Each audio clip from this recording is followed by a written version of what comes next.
Hi, my name is Aaron, and this is my show, Reeducation. And today I want to talk about why I absolutely hate liberals. Now, when I'm talking about liberals, what I'm talking about is the political compass definition of a liberal who is a centrist.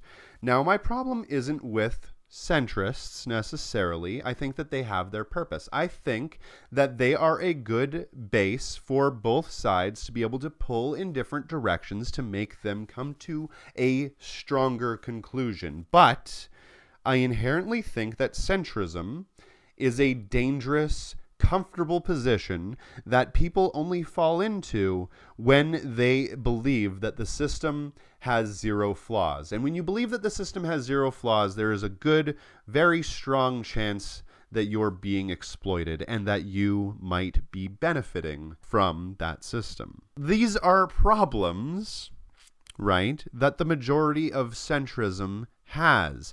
When you are talking about centrism, you are talking about a position of weakness. You're coming from a position that has no teeth.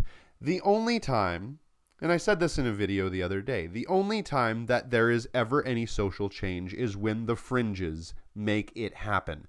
Change only ever comes from the fringes. It cannot come from the center. The center is where people sit and be comfortable.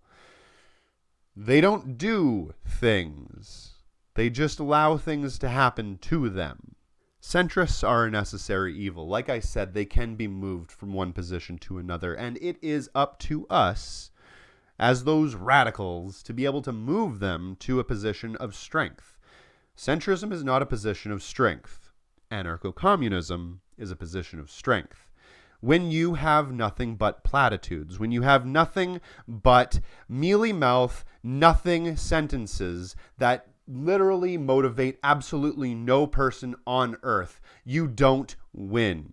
You only win when you have strength, when you have things that people believe in, when you have ideas that people can get behind. The other huge problem that I have with liberalism is that it's considered to be the left.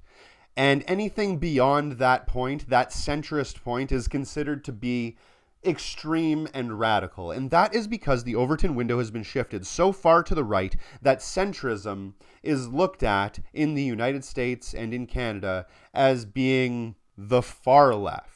And I can assure you that centrism has absolutely zero to do with the far left. When you consider centrism to be the far left, then that means that anything beyond that is taboo. That means that anything beyond that point is something that you aren't allowed to talk about. And this is why my channel exists. My channel exists because I am on that fringe. I am on that extreme side. And I believe that people, for the majority, only ever get to hear a position from the strongest end of the conservative side. They only get to hear the strongest of the fascists, the strongest of the racists, the strongest of the authoritarians. They don't get to hear the strength that comes from the left, that comes from anti-authoritarianism, that comes from libertarian socialism. They don't get to hear the strength of those arguments because they're considered taboo. If you've noticed throughout this video series, I've been confronted countless times with arguments that would normally be considered difficult for most people to answer. If you have a capitalist system, most people can't answer a lot of the questions that I'm being proposed. And yet, every time, the answers are there. The answers are simple. They're even obvious. That's because this is the strongest position to hold. I have had countless people now, countless fascists and racists, watch my videos and say, that's an interesting point.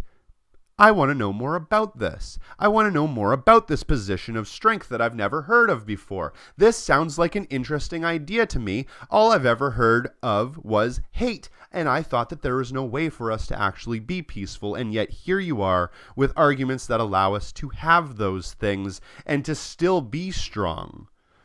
Well, that's because we're being forced to not listen to anything further than the center. We're not allowed to listen to anything beyond the liberalism of Hillary Clinton. I'm telling you right now, Hillary Clinton is not even centrist. She's a right-winger. Bernie Sanders is just barely left of center. And he has a bunch of crazy radical ideas and solutions that a lot of people like.